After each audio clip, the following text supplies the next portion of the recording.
Hello viewers, let's crack UPSC CSE के YouTube channel पर आप सभी का स्वागत है। वियतनाम के प्रेसिडेंट ने इंडिया के ब्रह्मोस मिसाइल में इंटरेस्ट बताया है और प्रोबेबली वियतनाम के प्रेसिडेंट जो इस समय न्यू दिल्ली में हैं, वो इंडिया से made in India BrahMos missile को खरीद सकते हैं। ये एक बहुत ही इंपॉर्टेंट खबर है बिकॉज ये इंडिया का जो आसियान कंट्रीज में ब्रह्मोस एक्सपोर्ट है, ये बहुत ही ज्यादा इंपॉर्टेंट हो चुका है। इनफैक्ट अब आसियान कंट्री जो है उनमें जितने भी बड़े कंट्रीज हैं उन सभी कंट्री के पास ब्रह्मोस मिसाइल हो सकता है, जो चाइना के डोमिनेंस को काउंटर करने के लिए उनको एक सिग्निफिकेंट मदद मिलेगा। आज के इस पर्टिकुलर सेशन में मैं बात करने जा रहा हूं तीन चीजों के बारे में। सबसे पहला, इंडिया का जो ब्रह्मोस मिसाइल वियतनाम को होने वाला है, ये कैसे इंडिया का आसियान पॉलिसी बताता है। दूसरा चीज मैं बात करूंगा कि ये इंडिया के डिफेंस एक्सपोर्ट के बारे में क्या बात करता है। और तीसरा चीज मैं बात करूंगा कि कैसे रशिया यूएस के सैंक्शंस को बाईपास कर रहा है, जहां पर वो इंडिया को टेक्नोलॉजी देकर इंडिया में चीज बनाकर इंडिया से एक्सपोर्ट कर रहा है। बिकॉज अगर रशिया डायरेक्टली एक्सपोर्ट करता तो उस कंट्री के ऊपर सैंक्शन लग जाता, बिकॉज अमेरिका जो है वो काटसा और बहुत सारे ऐसे एक्ट लाया है जिसके अंदर रशिया के साथ आप डिफेंस डील नहीं कर सकते हो, otherwise you will be subjected to sanction. ये तीन मेजर चीजों के बारे में आज इस सेशन में मैं एनालिसिस करने वाला हूं। सबसे पहले आप देखिए, इस समय वियतनाम के प्रेसिडेंट जो हैं वो न्यू दिल्ली आए हैं, लेकिन इसके पहले वो सबसे पहले बिहार गए, जहां पर बोध गया गए। बोध गया बुद्धिज्म, और वियतनाम में भी बुद्धिज्म है, तो वो एक स्पिरिचुअल कनेक्ट हमेशा से रहा है बिटवीन बिहार एंड वियतनाम। इसलिए सबसे पहले वियतनाम के प्रेसिडेंट जो हैं वो गया जी गए, जहां पे वो बोध गया विजिट किए, और उसके बाद अब वो न्यू दिल्ली में आ चुके हैं, जहां पर वो प्रोबेबली प्राइम मिनिस्टर मोदी से आज शाम को मिलने वाले हैं। सबसे पहले थोड़ा सा वियतनाम के बारे में बता दूं। आप देख सकते हैं वियतनाम का मैप बहुत ही अलग है। ये एक तरीके का कंप्लीट आपका एक वर्टिकल कंट्री है। देख सकते हैं एकदम सीधा है, पूरा कोस्टल है। सबसे ज्यादा कोस्ट लाइन पूरे आसियान कंट्री में इसी का है।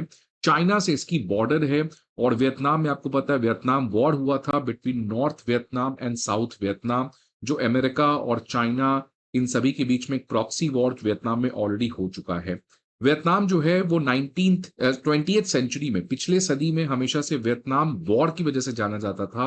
21st सेंचुरी में आज वियतनाम जो है वो एक नया आइडेंटिटी बनाया है, जहां पर वियतनाम आज वर्ल्ड के मैन्युफैक्चरिंग में एक बहुत इंपॉर्टेंट स्टेक होल्डर बना है। इनफैक्ट अगर सबसे ज्यादा कहीं पे सप्लाई चेन डाइवर्सिफिकेशन हुआ है, सबसे ज्यादा कंपनीज चाइना छोड़कर कहीं गई हैं, तो वो इंडिया नहीं है, इनफैक्ट वो वियतनाम है। और इसलिए आज वियतनाम का जो मैन्युफैक्चरिंग एक्सपोर्ट है वो इंडिया से बहुत ही कम है।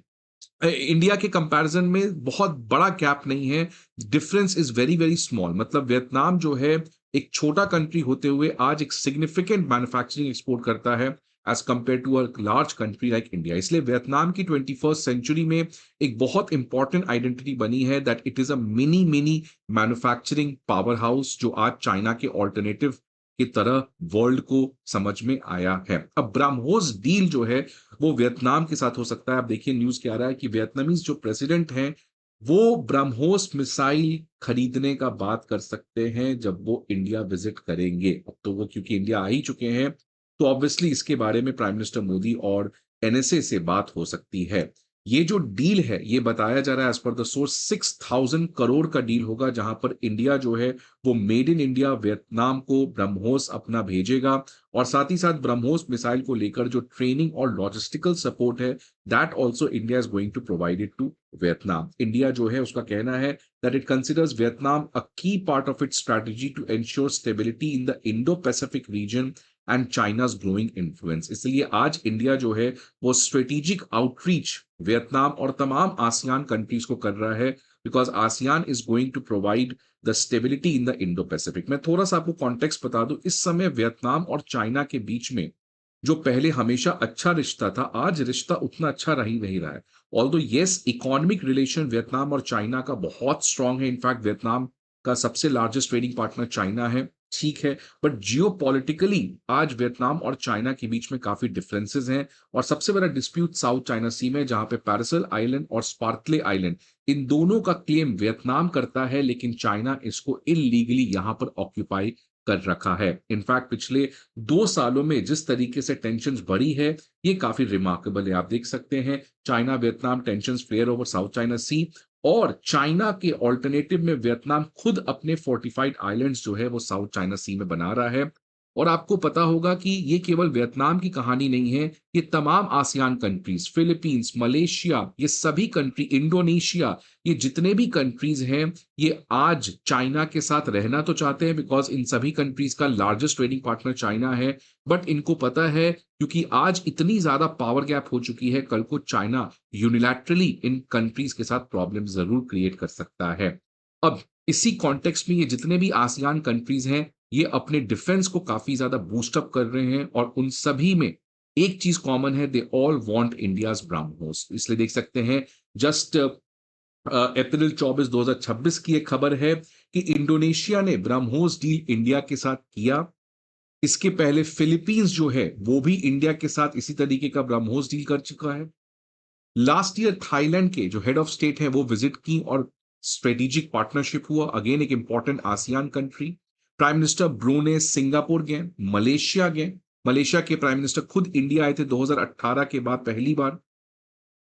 तो ये जिस तरीके से इंडिया का इन तमाम आसियान कंट्री में Vietnam, Philippines, Malaysia, Indonesia, Brunei, Singapore, ये क्लियरली बताता है कि आसियान जिसके साथ हमेशा हमारा रिलेशन उतना अच्छा नहीं रहा है बिकॉज आसियान कोल्ड वॉर के समय एक US controlled sphere of influence था। लेकिन 1991 के बाद से लेकर आसियान के साथ हमारा रिलेशन बनना स्टार्ट हुआ।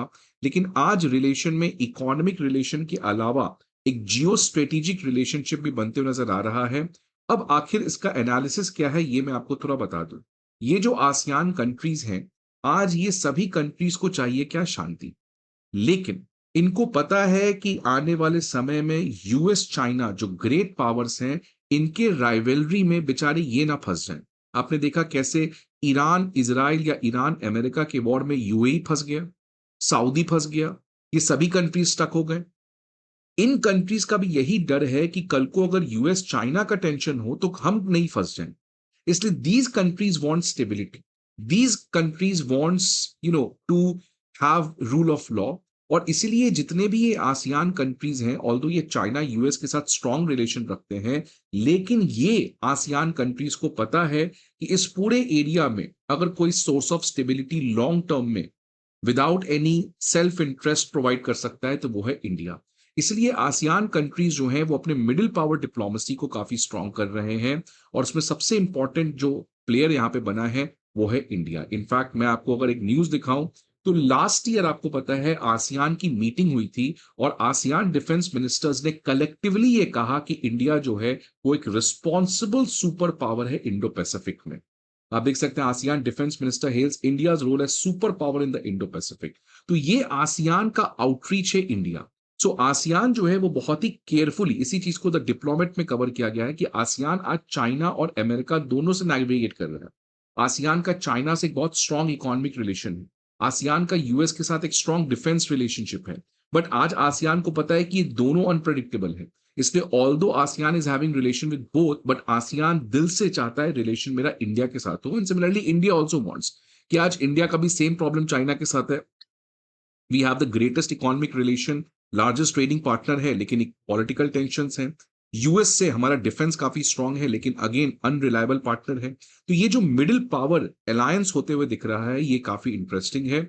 और इसलिए इंडो पैसिफिक में जो हमेशा हम लोग क्वाड वॉर की बात करते थे, आज क्वाड वॉर की तो कोई बात नहीं कर रहा। इसलिए जितने भी कंट्रीज हैं ये आपस में एक साथ आकर अपने डिफेंस, अपने सिक्योरिटी को इंश्योर करते हुए दिख रहे हैं।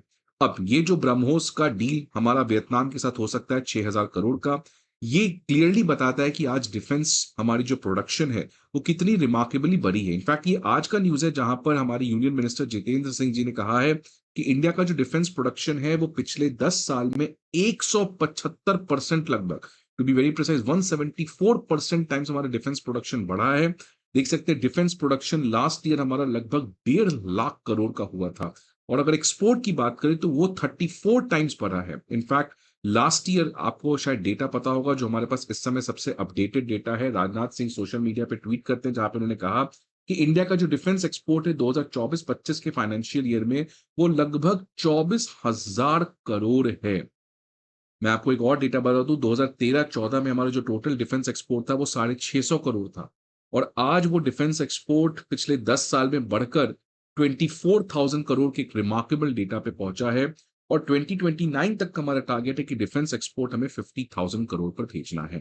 सो दिस अगेन, केवल आसियान को, ब्रह्मोस नहीं, हम लोग बहुत सारे कंट्रीज को डिफेंस एक्सपोर्ट कर रहे हैं। So this is again giving a new identity to India at the global stage. अब आने वाले समय में रशिया के साथ इंडिया की पार्टनरशिप और गहरी होगी, जिससे दोनों कंट्री को फायदा होगा। अब देखिए, रशिया जो है आज उसके ऊपर बहुत सारे सैंक्शंस लगे हुए हैं क्लियरली, और रशिया जो है वो डायरेक्टली डिफेंस डील बहुत सारे कंट्रीज के साथ नहीं कर सकता है। इंडिया के पास अभी तक वो डिफेंस नो हाउ नहीं है, हमारे पास टेक्नोलॉजी नहीं है, लेकिन हमारे पास स्केल है, कैपेसिटी है, लैंड है, ह्यूमन पॉपुलेशन है, लेबर है, अच्छी रिलेशन है बहुत सारे कंट्री के साथ।